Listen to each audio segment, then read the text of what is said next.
로마서 12장 9절에서 13절 말씀을 가지고 성도의 의무란 제목으로 말씀드리겠습니다. 모든 성경이 다 귀하고 복된 하나님의 말씀이지만 성경은 저마다의 특색을 지니고 있습니다. 특히 로마서는 갈라디아서와 함께 바울 서신에 속하지만 기독교 교리의 근간을 이루는 교의 신학 혹은 조직 신학의 핵심을 이루는 책으로서 매우 중요한 의미를 지니고 있는 것입니다. 이 책은 크게 두 부분으로 나누게 되는데 1장과 11장은 교리편에 속하고 또 12장에서 15장은 실천편에 속합니다.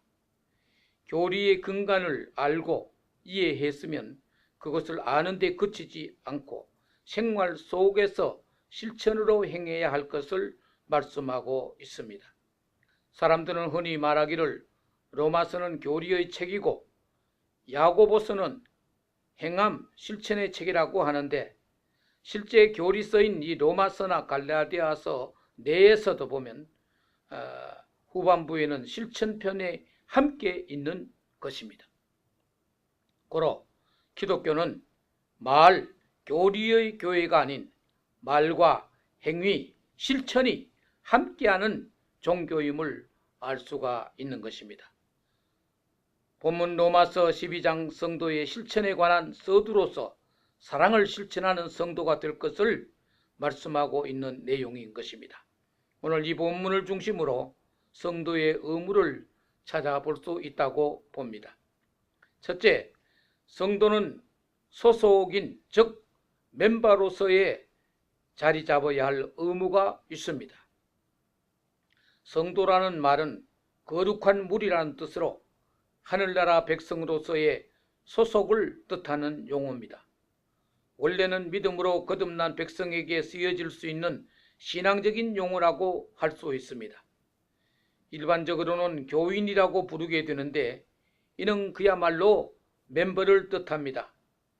클럽에 지원하여 소속되면 클럽 멤버가 되고 골프장에 소속되면 골프장의 멤버가 되듯 교인으로 등록하면 교회 멤버가 되는 것입니다. 그러면 교회 교인으로서의 권리도 있고 의무도 자연스럽게 얻게 되는 겁니다. 본문 9절 말씀에 사랑엔 거짓이 없나니 악을 미워하고 선에 속하라고 하였습니다. 사랑은 기독교 인류의 전체를 아우르는 말씀입니다. 모든 행함의 대전제가 사랑에서 비롯될 수 있습니다. 우리는 하나님의 백성, 성도로서 악이 아닌 선에 속해야 한다는 겁니다. 교회는 예수 그리스도의 몸으로서 기본적으로 은혜와 사랑이 깃든 곳입니다. 여기 속한 성도는 곧 악이 아닌 선에 속함을 뜻하는 겁니다. 크리스찬으로서의 성도는 분명한 소속감을 가지고 있어야 됩니다.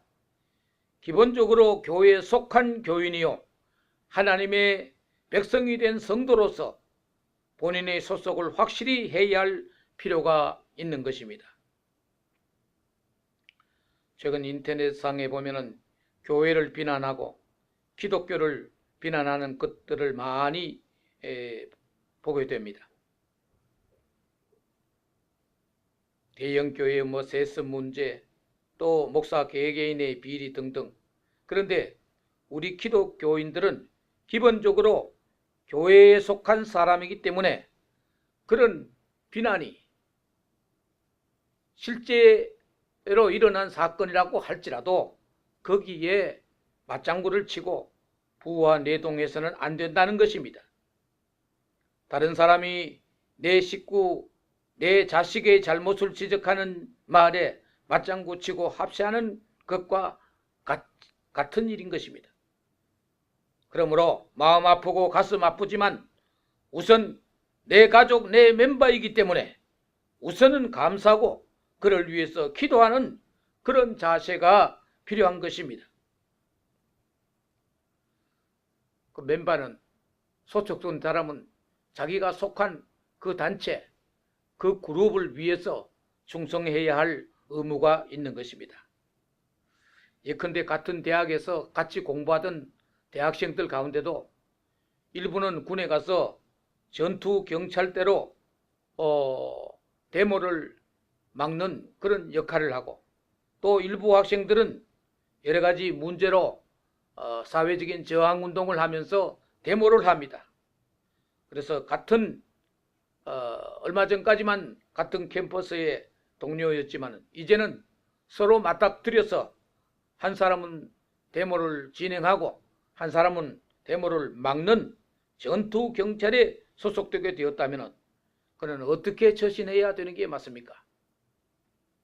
어제까지 같은 동료였지만 일단 전투 경찰의 일원이 된 이상 데모대의 진압을 위해 최선을 다해야 되는 것이 올바른 태도인 것입니다. 몸이 아프고 상처를 입더라도 소속된 기관 상관의 뜻을 받드는 것이 바른 태도라고 보는 것입니다.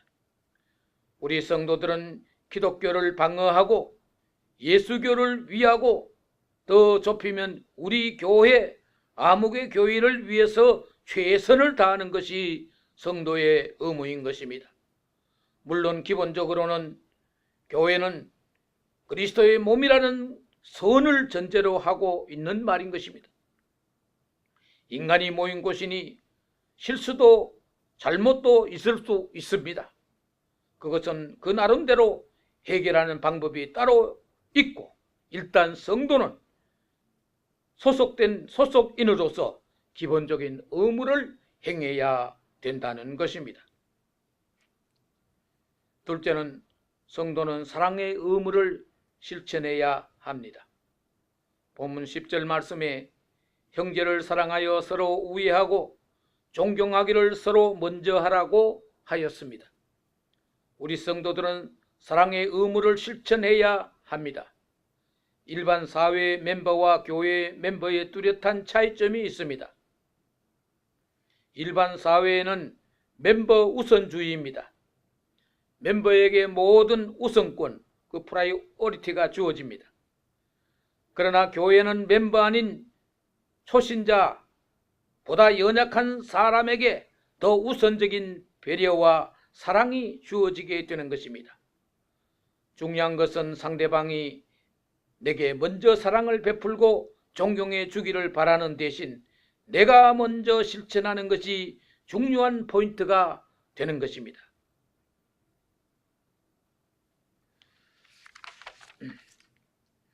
기독교의 황금률이라고 불리는 마태복음 7장 12절 말씀에 보면, 그러므로 무엇이든지 남에게 대접을 받고자 하는 대로 너희도 남을 대접하라.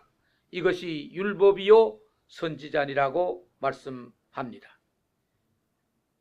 중요한 것은 내가 먼저 대접함으로 훨씬 더 좋은 유익을 내가 얻을 수 있다는 것입니다.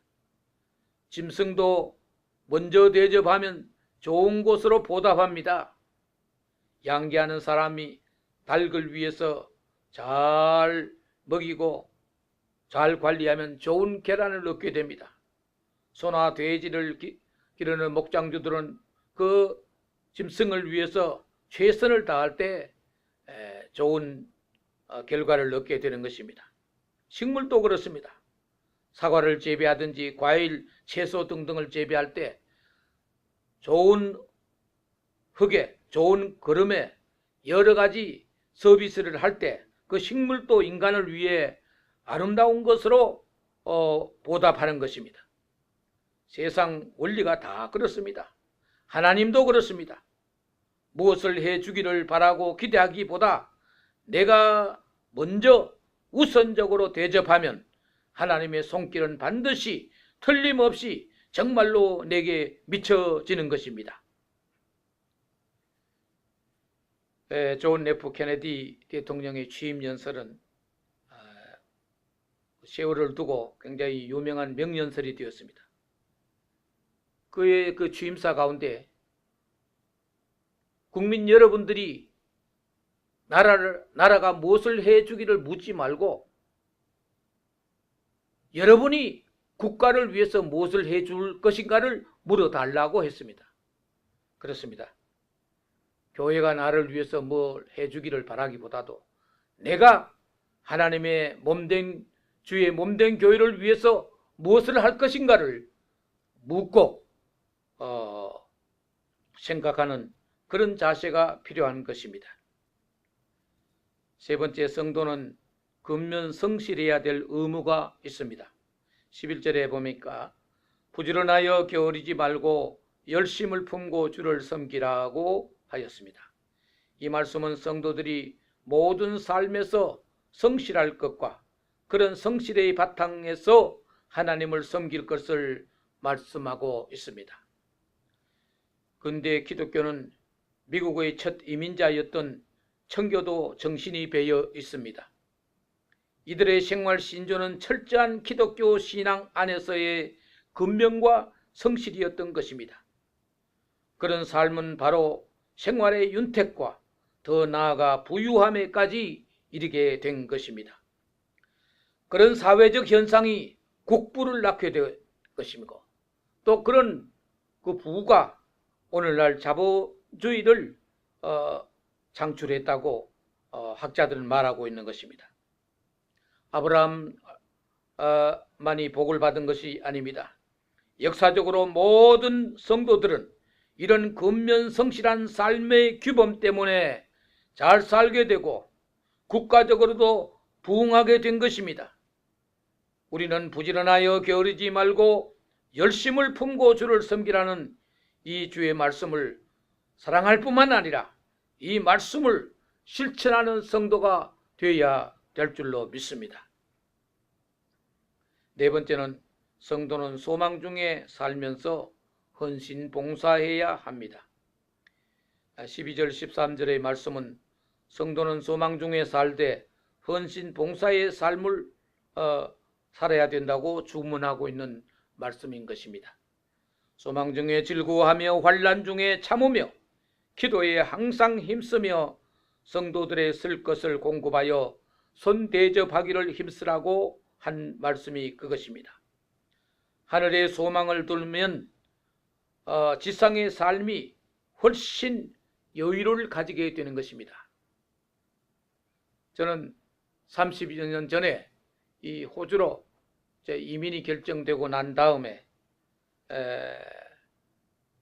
저는 그 시절이 그 순간이 제가 아마 가장 너그러운 그런 삶을 살지 않았나 그런 생각을 해봅니다.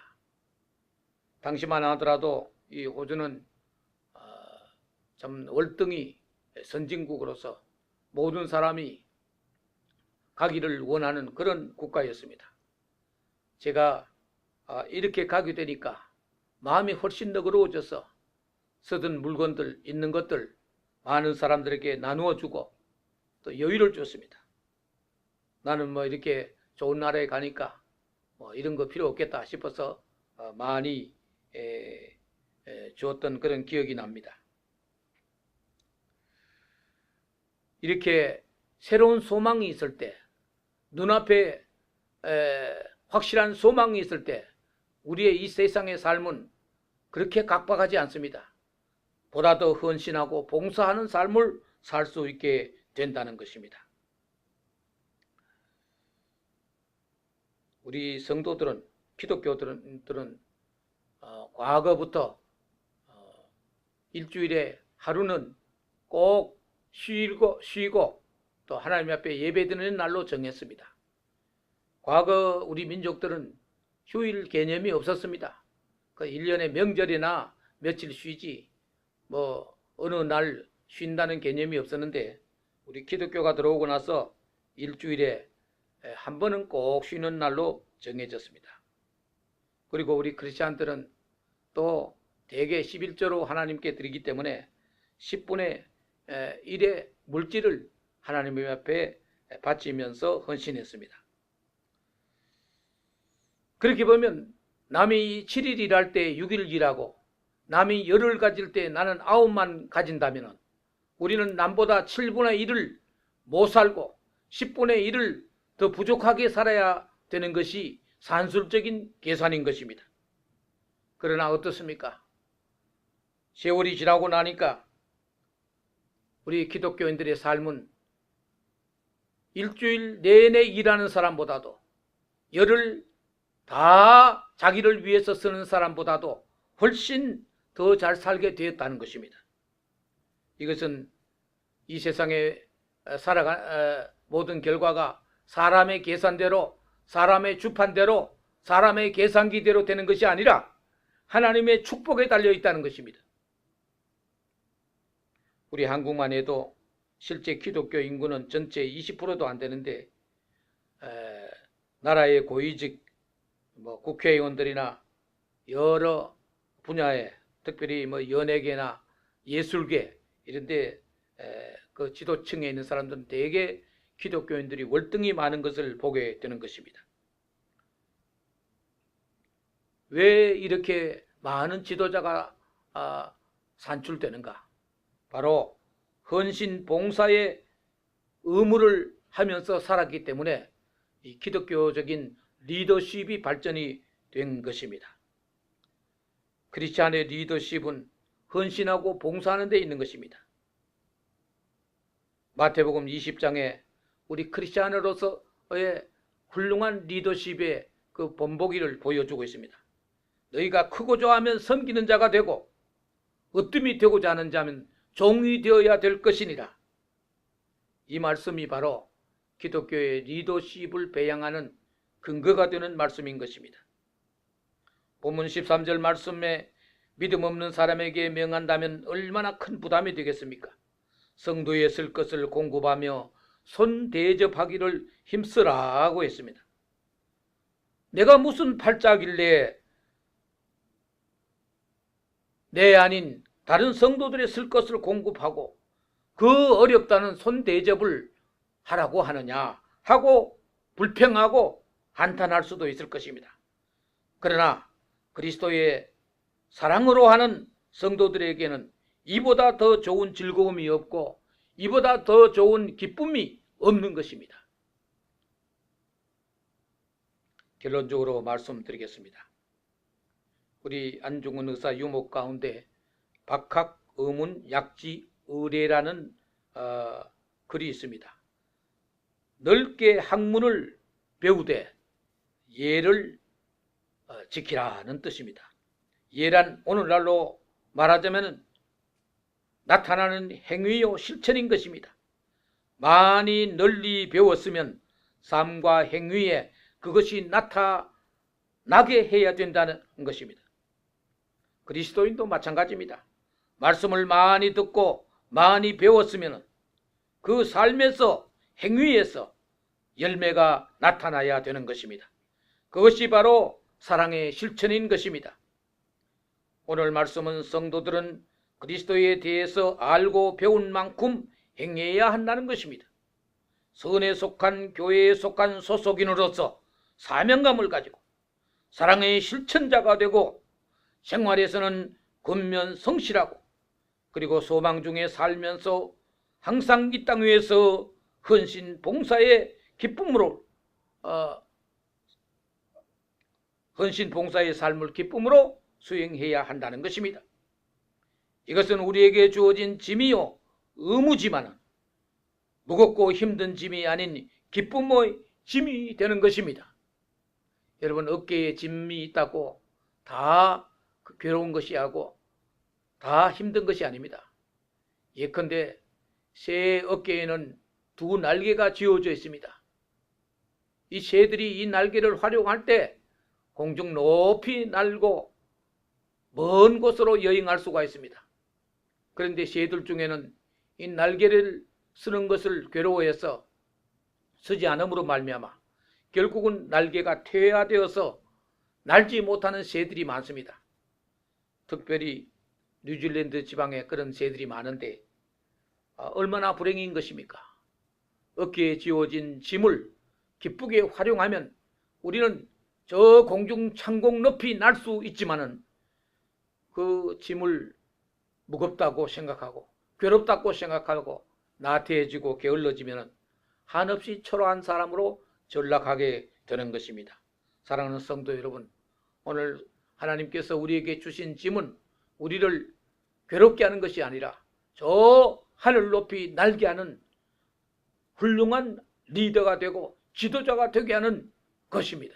그러니 감사함으로 기쁨으로 성도에게 주어진 의무를 감당할 수 있게 되기를 주의 이름으로 부탁드리는 것입니다.